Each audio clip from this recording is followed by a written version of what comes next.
Hey, friends, thanks for joining me, whether you are here with me live or are watching the replay. Today's topic is who owns the outcome. Now, this is a follow up on the podcast episode this week on the Driven Woman Entrepreneur.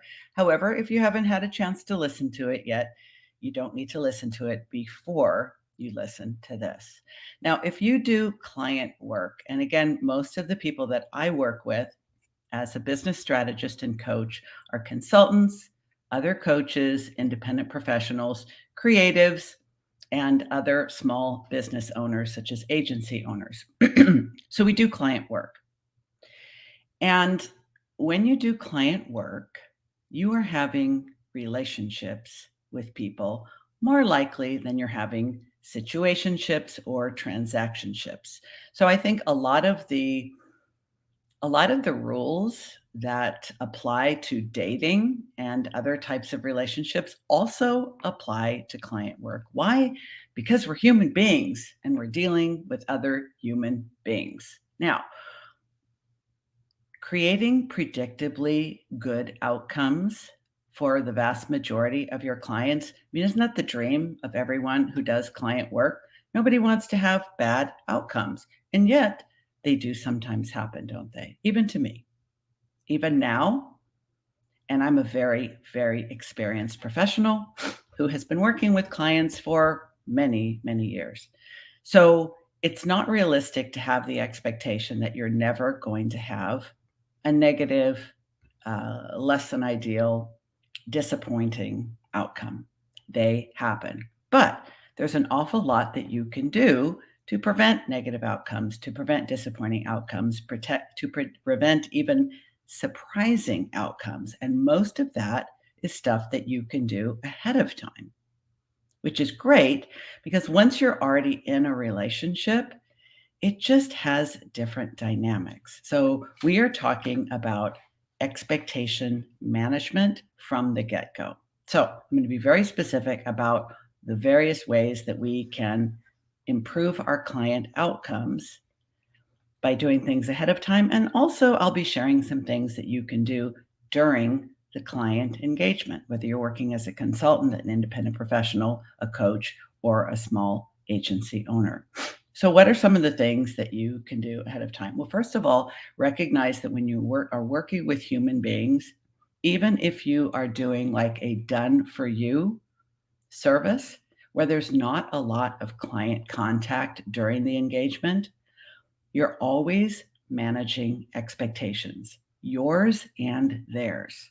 So, for example, there are rules, roles, and responsibilities for each of you during the engagement. And that starts from the first contact. And when I say first contact, I'm talking about even the one sided contact of you posting something on LinkedIn or Instagram. That's still a contact. They are being contacted by your content, right? They'll see the post, something about it will be attractive to them, it will catch their eye in some way. They will consume that content and they will form an impression of you and your business. That's a contact. They start to have expectations. The first expectation might be, oh, this person sounds like they know what they're doing. This person sounds like they know what they're talking about. They seem to be skilled in the area of their business. So there's an expectation. If you know what you're talking about, you're probably good at it. So there's already an expectation. So I really want to encourage people to think that when it comes to client outcomes, they can be good, they can be better, they can be excellent, they can be ideal. There's a lot of talk in online marketing about the ideal client avatar. But I don't see enough people talking about the ideal outcome. That's something that I have learned to inquire about from the very beginning. Because just like in any relationship, if you don't know what the other party is expecting to get out of the relationship, and if you don't know what the other party is expecting to give to the relationship, chances are one or both of you are going to be less than thrilled, not only with the outcome, but with the whole thing. So I find that thinking about not only who your ideal client would be and speaking very directly to your ideal client so that you can magnetize those people and repel the rest, that's where it begins. Getting really, really clear on who your ideal clients are and also what makes them your ideal clients. I find that a lot of people talk about demographics when they are defining who their ideal clients are. They want them to be ready to work with them. They want to be resourced, so they got to have enough money to work with them. And they need what the person offers. But there's so many more important things than that. For example, how do they go about making buying decisions? Some people always go for the cheapest. Some people always go for the most expensive. For some people who are well resourced, if you are the most expensive person doing the work that you do, that's a shortcut for them to choose you.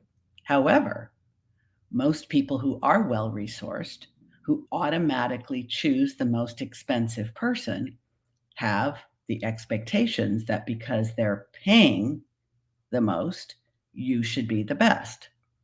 And you should be the best in every single way. But each of those individuals defines that differently. What does the best mean? For some people, you can be kind of arrogant. You can be kind of difficult to work with as long as the outcome is impeccable. And this may be more so in creative services, like if you are an interior designer or you're doing custom wall art installations or creating custom jewelry or you're an architect. I think they may think, okay, I'm hiring the best. And maybe they have some narcissistic traits, or maybe they're a bit arrogant, or maybe they're difficult to work with, maybe they're emotional. Okay, fine. But if you don't know that's what they're thinking, you might deliver what you consider an excellent outcome and what other people objectively would consider an excellent outcome, and they may still be disappointed in you. So, speaking very directly in your marketing to who you want to work with and why you want to work with them from psychometric perspectives, meaning your ideal client is not necessarily a 40 something divorced female with dependent children who has a specific problem. That's not going to get you ideal outcomes across the board. What you want to know is when she hires someone like you, what is she looking for? What is her idea of an ideal outcome with you? And when it comes to, let's say, for example, coaching is a combination of guidance, support, and accountability. But if you don't ask each individual person that you might work with what the balance between those three things are that they need, they want, they desire, and they expect, you can get it way wrong. You may be a person who goes heavy on the accountability and light on the guidance and support, and you can have a negative outcome in that client's eyes. Someone else may be all about the accountability. So, speaking very specifically to your ideal client based on their expectations about why they're hiring you, what do they expect to get out of it? What kind of communication do they expect to have with you during the engagement? How much? How often? The accessibility. Do they expect that they should be able to contact you at any time when they have questions or concerns? Do they expect regular progress updates if you are in the done for you work category? So, not knowing, uh, I don't suggest that you bend yourself into a pretzel for every individual client based on their expectations. What I recommend to my clients and what I do myself is understand that there are certain personality types and certain decision-making styles that you work best with. And based on their decision-making styles, there are other personality traits and behaviors that also go with that decision-making style. Does that work well with you, with your personality, with the way you like to work, with the amount of accessibility and availability and contact that you like to have? Maybe yes, maybe no. It's a combination of self-awareness and other awareness. So you can, if you like, ask your clients all these questions about how they want to be worked with, and then you can conform.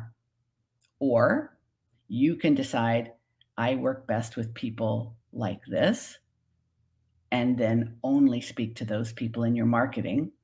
Screen potential clients so that you are only being hired by those kind of people. And now you've got the best shot at an ideal outcome. Some of the problems I see in these areas, many female solopreneurs, especially those who are in the first few years of their business, they just are so thrilled to be able to be self-employed and to be their own boss, and they will literally work with anyone who will hire them. And that's probably necessary in the early years of your business, unless you're independently wealthy or somebody's funding your operation, so you can get out of the starting blocks and get some lift off. But in the reality, most of us have to work with a variety of people when we're just getting started. We literally start our business by working with whoever is willing to hire us. And over time, we get more selective. Over time, we learn which kinds of people we work best with, which kind of people tend to like working best with us, and then we can start niching down. But in the beginning, you can't be as selective unless you have other sources of income that can help to offset your financial needs for a while. But once you do know who you work best with, I think you owe it to yourself and your clients to work with the people that you work best with and to work with the kind of people who work best with you. I'll give you some examples. Many people, even within their niche, let's say, for example, I am a coach who, here's a perfect example. I used to be a psychotherapist. You may know that.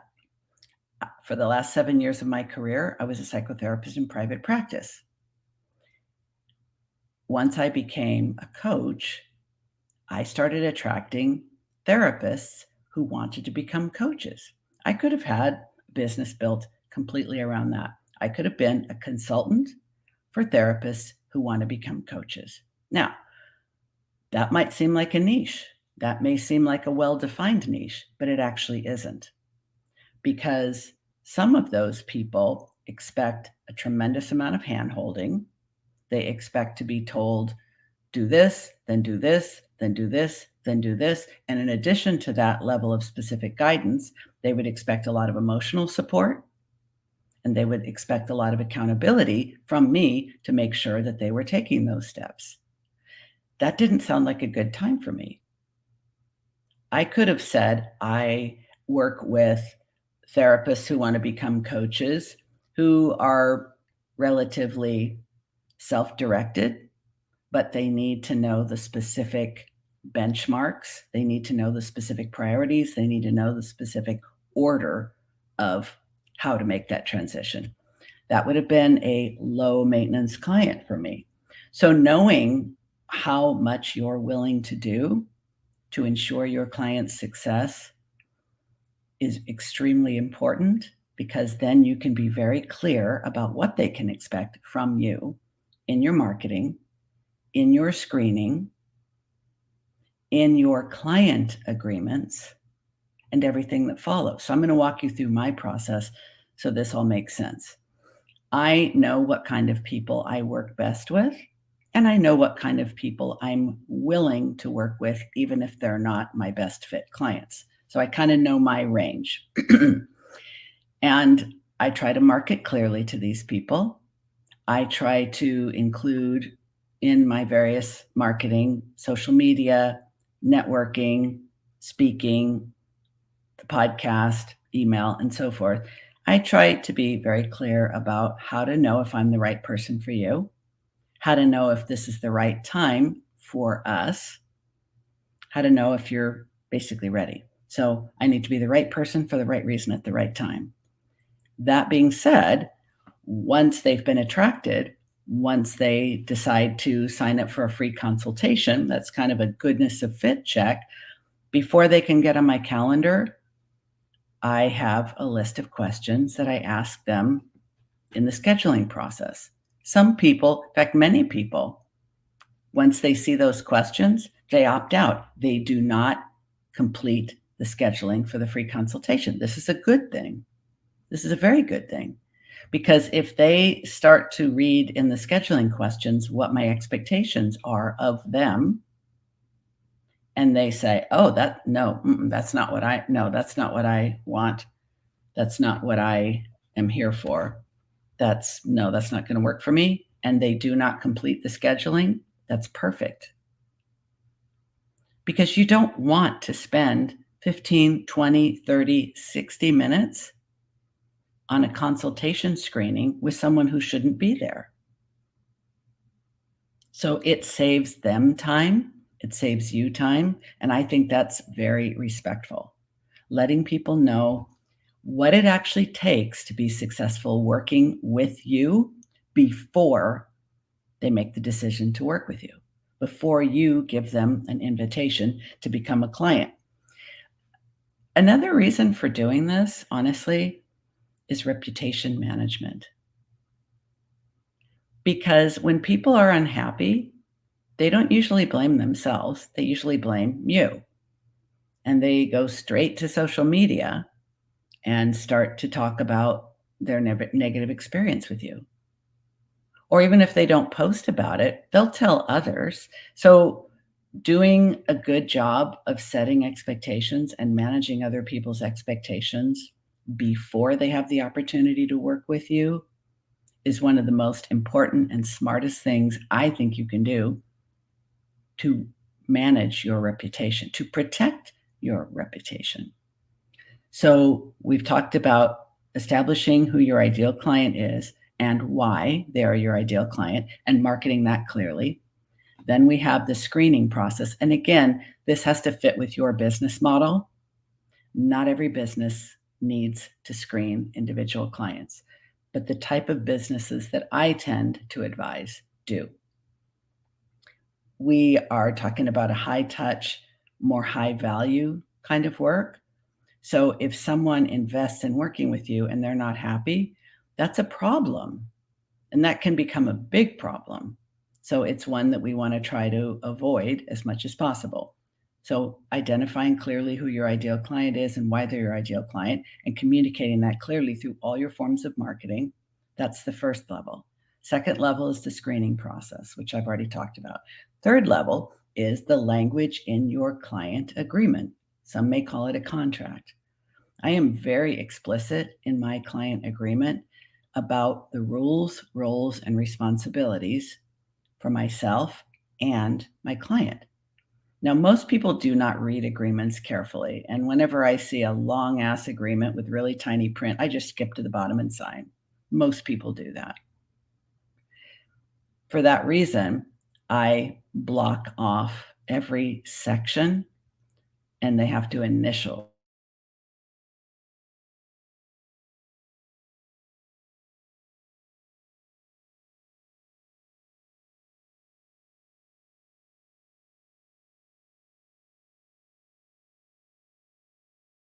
the expectations for your clients. You will have a better chance of them reading and understanding their roles and responsibilities and your roles and responsibilities if you segment your client agreement and ask them to initial the individual sections.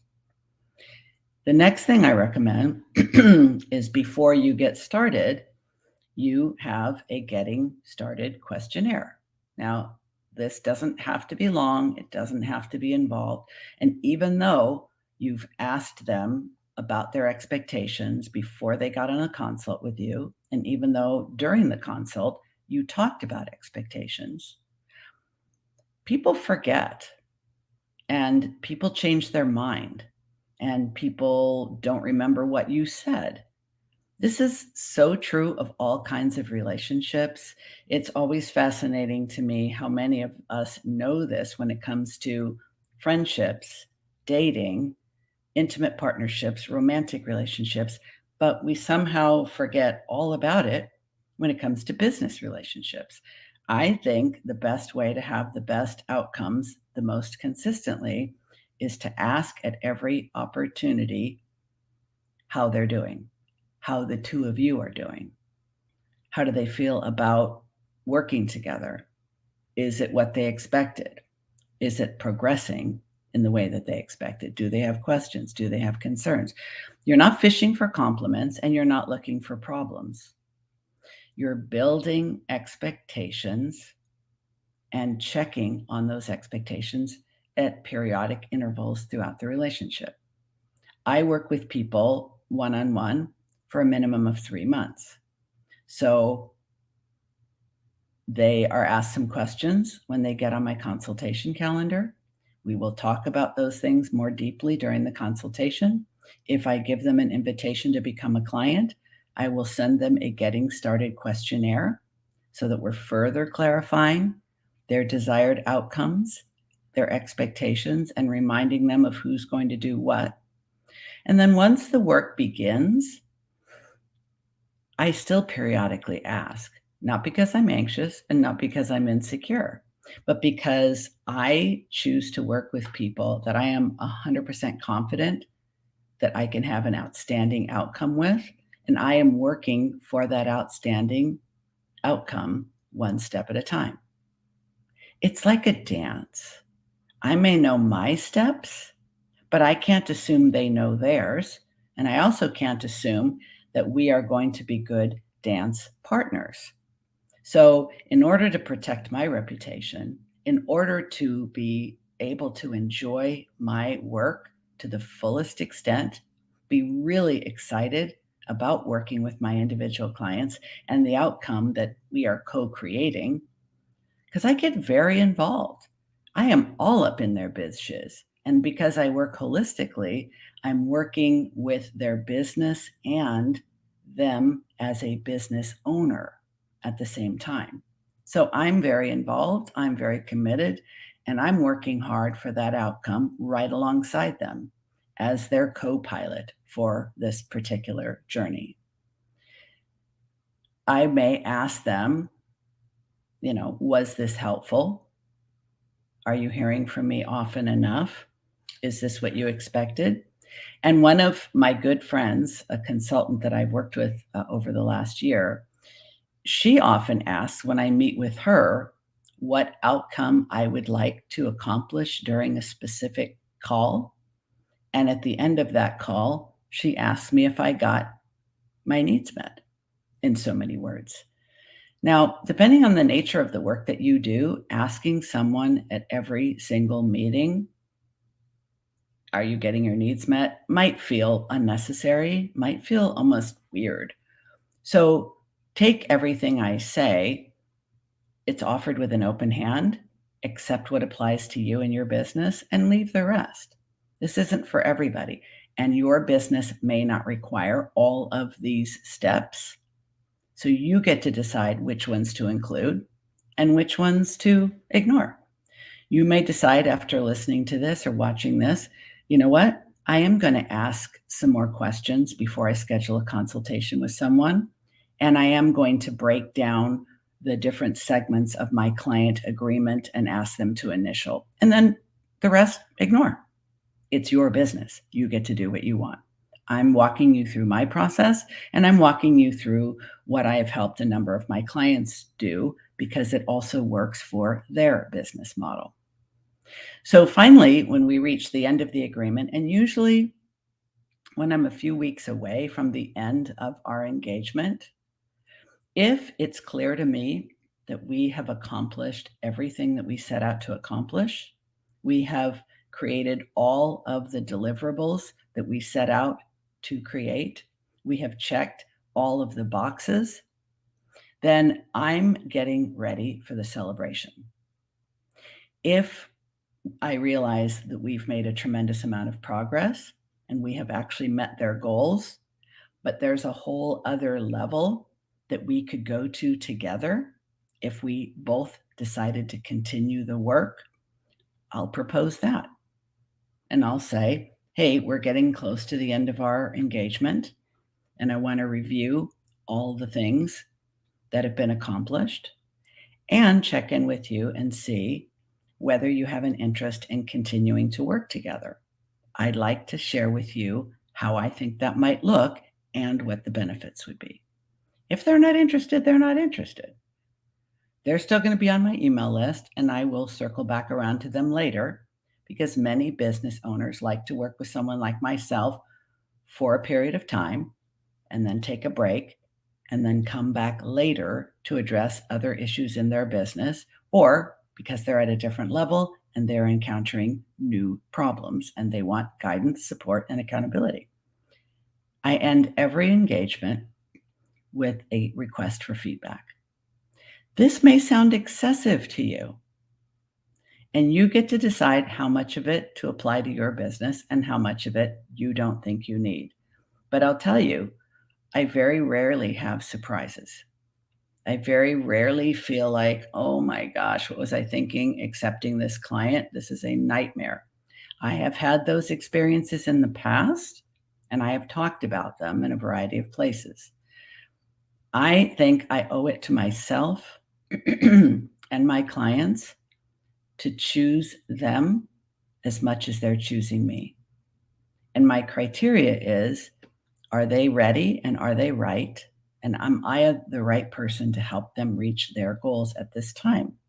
Because I want only excellent outcomes. These are some of the ways that I have incorporated to try to ensure those things, including knowing what their decision-making style is. Now, I alluded to that earlier. I want to just say a couple of minutes more on that before I end this live stream. Knowing how someone makes decisions can really tell you a lot about what you can expect from working with them.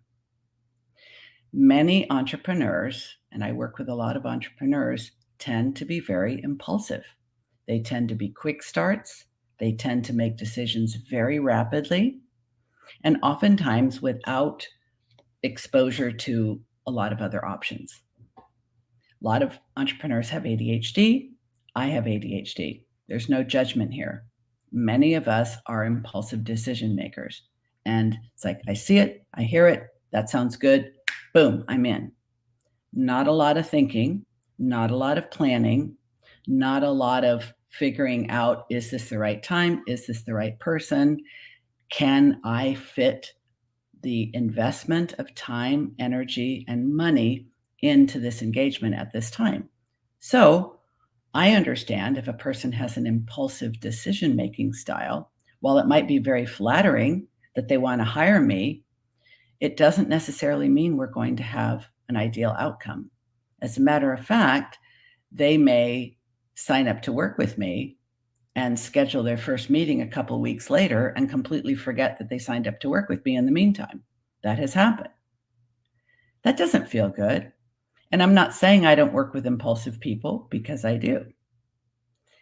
It's that if they signed up to work with me very impulsively, then I have to be extra careful that they know exactly what they want to get out of this and that they actually have the time and the energy, as well as the resources, to do the work.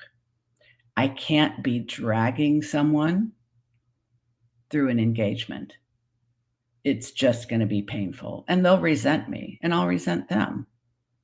And resentment is something to be avoided because it always spoils a relationship. Then there are the people whose decision-making style is very much overthinking. And if they have an overthinking decision-making style, it's really, really difficult for them to decide, period.